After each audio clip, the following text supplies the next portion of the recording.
आपणा सर्वांना माहीत आहे, चातुर्मासामध्ये श्री हरिविष्णू निद्रावस्थेत गेले होते आणि 24 नोव्हेंबर 2023 रोजी शुक्रवारी चातुर्मासाची समाप्ती झाल्यानंतर श्री हरिविष्णू आता आपल्या पुन्हा पालनहार या रूपामध्ये अवतरणार आहेत आणि या जगाचा पोशिंदा म्हणून जगाची संपूर्ण जबाबदारी स्वतःच्या खांद्यावर घेऊन श्री हरिविष्णू आता या जगाचं पालनपोषण करणार आहेत। त्यामुळे त्रिपुरारी पौर्णिमा आणि हर या दोघांचेही आशीर्वाद आपल्याला प्राप्त व्हावेत यासाठी त्रिपुरारी पौर्णिमेला आपण काही महत्त्वाची कामं केली पाहिजेत, ज्यामुळे आपल्या घरामध्ये सतत सौख्य तर नांदेलच, याशिवाय कधीही पैशाची कमतरता जाणवणार नाही। आपल्या घरातील मुलाबाळांचे आरोग्य चांगले राहून घरामध्ये शांती, सौख्य आणि समाधान लाभायला मदत होणार आहे। पौर्णिमेची सुरुवात 26 नोव्हेंबर 2023 रोजी रविवारी होत असून या दिवशी आपल्याला जेव्हा आपण घरातली लादी स्वच्छ करणार आहोत तेव्हा त्या लादीच्या पाण्यामध्ये आपल्याला थोडंसं चिमूटभर हळद याशिवाय गोमूत्राचे 2 ते 3 थेंब टाकून आपल्याला आपली लादी स्वच्छ करायची आहे। याशिवाय यामध्ये तुम्ही खडे मीठ सुद्धा टाकू शकता। 26 नोव्हेंबर 2023 रोजी दुपारी 3:53 ही पौर्णिमा सुरू होत असून 27 नोव्हेंबर 2023 रोजी दुपारी 2:45 पर्यंत ही पौर्णिमा असणार आहे आणि तुम्हाला महादेवांची पूजा 26 नोव्हेंबर रोजी प्रदोषकाळी म्हणजे संध्याकाळच्या वेळेतच करायची आहे। त्रिपुरारी पौर्णिमा ही महादेवांना समर्पित आहे, त्यामुळे या दिवशी महादेवांच्या शिवलिंगावर अभिषेक करून तुम्हाला महादेवांची व्यवस्थित अशी पंचोपचारे पूजा करून घ्यायची आहे। या दिवशी दीपोत्सव केला जातो आणि कार्तिक पौर्णिमेला विशेष असं महत्त्व आहे, कारण का या दिवशी कार्तिक स्वामींचं दर्शन महिलांना सुद्धा दिलं जातं। जे इतर वेळी महिला कार्तिक स्वामींचं दर्शन घेऊ शकत नाहीत, त्या महिला या त्रिपुरारी पौर्णिमेला कार्तिक स्वामींचं दर्शन घेतात। पौर्णिमेच्या दिवशी तुमच्या घरामध्ये जर सतत चिडचिड होत आहे किंवा भांडणं होतात असं तुम्हाला जाणवत असेल किंवा भरपूर देवदेव करून सुद्धा घरामध्ये शांती नांदत नाही, मुलांची कामं होत नाहीत, कोणत्याही कामं पूर्ण होत नसतील, सतत कामामध्ये अडथळे येत असतील, तर हा उपाय तुम्ही नक्की करून बघा। पौर्णिमेच्या दिवशी तुम्हाला थोडासा दही आणि भात एका कागदावर घ्यायचा आहे आणि हा कागद तुम्हाला तुमच्या बेसिनच्या कट्ट्यावर किंवा आपल्या मोरीच्या ओट्यावर सुद्धा तुम्ही हा रात्रभर ठेवून द्यायचा आहे। यामुळे काय होतं तर तुमच्या घरात जर अतृप्त अशी तुमचे पितर असतील किंवा जे काही नकारात्मक ऊर्जा असेल ती याच्यावर येऊन जाते आणि मग हा कागद दुसऱ्या दिवशी तुम्हाला एखाद्या निर्जन ठिकाणी कोणाच्याही पायाखाली येणार नाही अशा ठिकाणी फेकून द्यायचा आहे। त्यामुळे या दही भाताबरोबरच तुमच्या घरात असलेली नकारात्मक ऊर्जा घरातून बाहेर पडेल, शिवाय तुमचे पूर्वजसुद्धा यातले अन्नप्राशन करून तृप्त होतील, त्यामुळे त्यांचे सुद्धा आशीर्वाद तुम्हाला लाभणार आहेत। आता तुमच्या घरातील मुलांमध्ये पौर्णिमेला किंवा अमावस्येच्या तिथीला तुम्हाला असं जाणवतं की चिडचिडपणा अगदी जास्त वाढतो किंवा हट्टीपणा खूप करतात, मुलं काहीच ऐकत नाही, अशा वेळी तुम्ही एखादा तुरटीचा खडा घेऊन आपल्या मुलांवरून 3 वेळा किंवा 5 वेळा किंवा 7 वेळा ओवाळून टाकायचा आहे। हा खडा तुम्हाला कोणाच्याही पायी येणार नाही अशा ठिकाणी नेऊन टाकायचा आहे किंवा तुम्ही तुमच्या घराच्या पत्र्यावर, घराच्या छतावर किंवा टेरेसवर नेऊन टाकलात तरी सुद्धा चालेल।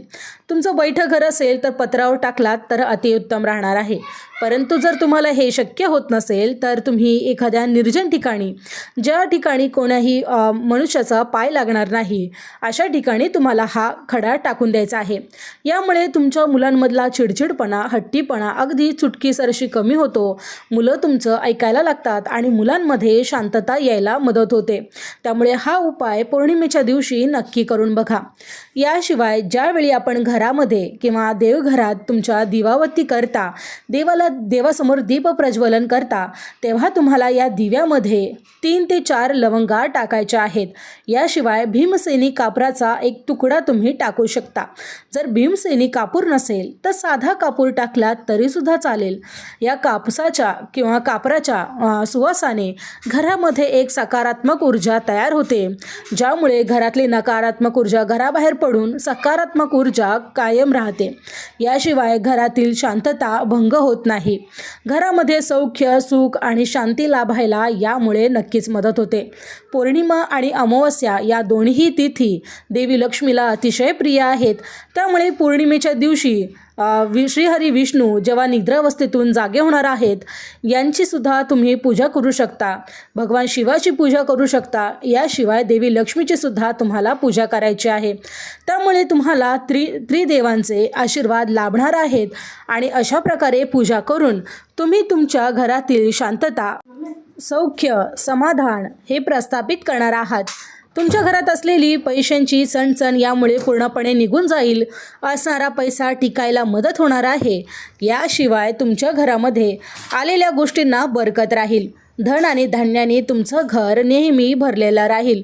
त्यामुळे पौर्णिमेच्या तिथीला या सर्व गोष्टी आवर्जून करा. याशिवाय पौर्णिमेच्या तिथीला चंद्राचं संपूर्ण दर्शन आपल्याला होतं.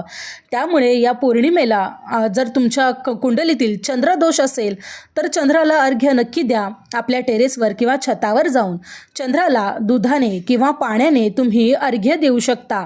असं केल्यामुळे तुमच्या कुंडलीतील चंद्र मजबूत होतो आणि त्यामुळे तुमची कामे किंवा तुमची जी काही अडलेली कामं आहेत ती सर्व मार्गी लागायला यामुळे मदत होते. तुमच्या कुंडलीमध्ये जर सूर्यदोष असेल किंवा सूर्य मजबूत करायचा असेल तर सकाळी तुम्हाला सूर्याला अर्घ्य द्यायचं आहे. अर्घ्य देताना ओम गृणी सूर्याय नमः या मंत्राचा जप तुम्हाला करायचा आहे. हा जप 11 वेळा, 21 वेळा किंवा 51 वेळा किंवा 108 वेळा तुम्ही करू शकता. हे उपाय नक्की करून बघा. आता अतिशय प्रभावी असा जो उपाय मी तुम्हाला सांगणार आहे, या उपायाचा उल्लेख तुम्हाला शिवपुराणात सुद्धा आढळून येईल. यासाठी तुम्हाला एका वाटीमध्ये तांदूळ घ्यायचे आहेत. तांदूळ हे अखंड असावेत. यानंतर याच्यावर तुम्हाला एखादा कापराचा तुकडा ठेवायचा आहे. हा कापूर भीमसेनी असेल तरीसुद्धा चालेल आणि साधा कापूर असेल तरीसुद्धा चालणार आहे. यानंतर हा कापूर तुम्हाला पेटवायचा आहे आणि हा पेटता कापूर तुम्हाला तुमच्या घराच्या मुख्य प्रवेशद्वाराजवळ ठेवायचा आहे. यामुळे तुमच्या घरामध्ये असणारी नकारात्मक शक्ती किंवा वास्तुदोष पूर्णपणे नष्ट व्हायला मदत होते. याशिवाय तुमचे पितर यामुळे तृप्त होतात. त्यांना अग्नी दिल्याचं समाधान त्यांना मिळत असतं. कापूर, गुग्गुळ, धूप, दीप यांमुळे आपल्या घरातली नकारात्मक शक्ती कमी व्हायला मदत होत असते आणि आपल्या घरामध्ये सकारात्मक ऊर्जा यामुळे संचार करते. ज्यावेळी सकारात्मक ऊर्जा आपल्या घरामध्ये येते त्यावेळी सगळ्या चांगल्या गोष्टी आपल्या बाबतीत घडू लागतात. मात्र ज्यावेळी नकारात्मक शक्ती आपल्या घरामध्ये असते त्यावेळी आपल्या चांगली कामंसुद्धा परिपूर्ण होत नाहीत. कोणत्या कामाला जाताना आपल्याला त्याच्यामध्ये यश येत नाही. प्रत्येक गोष्टींमध्ये अडथळे आणि अडचणी यायला सुरुवात होते. त्यावेळी हा उपाय तुम्ही नक्की करून बघितला पाहिजे. हा अतिशय प्रभावी असा उपाय मानला गेला आहे. याशिवाय पंडित प्रदीप मिश्रा यांनी सुद्धा हा उपाय सुचवलेला आहे. आता हा कापूर तुम्हाला पूर्णपणे जळून द्यायचा आहे. जळून झाल्यानंतर जे काही तांदूळ राहिले असतील हे तांदूळ तुम्ही पशुपक्ष्यांना खायला घालू शकता किंवा एखादी तांदळाची वाटी किंवा अखंड तांदूळ तुम्ही कोणत्या गरीबाला जरी दान दिले तरीसुद्धा चालतील. गरजू व्यक्तीला दान दिले तरीसुद्धा चालणार आहे. या शुभ संयोगामध्ये जर तुम्ही पितरांच्या बाबतीत या गोष्टी केल्या तर 100% तुमचे पितर अगदी प्रसन्न आणि संतुष्ट होणार आहेत. यापुढील अत्यंत प्रभावी असा उपाय म्हणजे तुम्हाला तुमच्या घरातील एखाद्या वाटीमध्ये, मग तो तुम्ही काचेचा बाऊल घेतलात तरीसुद्धा चालेल, स्टीलचा बाऊल घेतलात तरीसुद्धा चालेल, यामध्ये खडे मीठ जे समुद्री मीठ असतं ते घ्यायचं आहे आणि यामध्ये लवंगा टाकायच्या आहेत. लवंगा या अशा प्रकारे तुटलेल्या नकोत तर अखंड लवंगा तुम्हाला त्याच्यामध्ये टाकायच्या आहेत. लवंगा तुम्ही 2, 4, 6, 8 अशा सुद्धा घालू शकता आणि ही वाटी तुम्हाला ईशान्य दिशेला ठेवायची आहे. तुम्हाला जर जाणवतं की घरात काहीही कारणं नसताना विनाकारणच तंटे होत आहेत, भांडणं होत आहेत किंवा तुमच्या वैवाहिक जीवनात खूप अडचणी येत आहेत किंवा तुमच्या नवरा बायकोमधील दुरावा वाढतोय तर अशा वेळी हा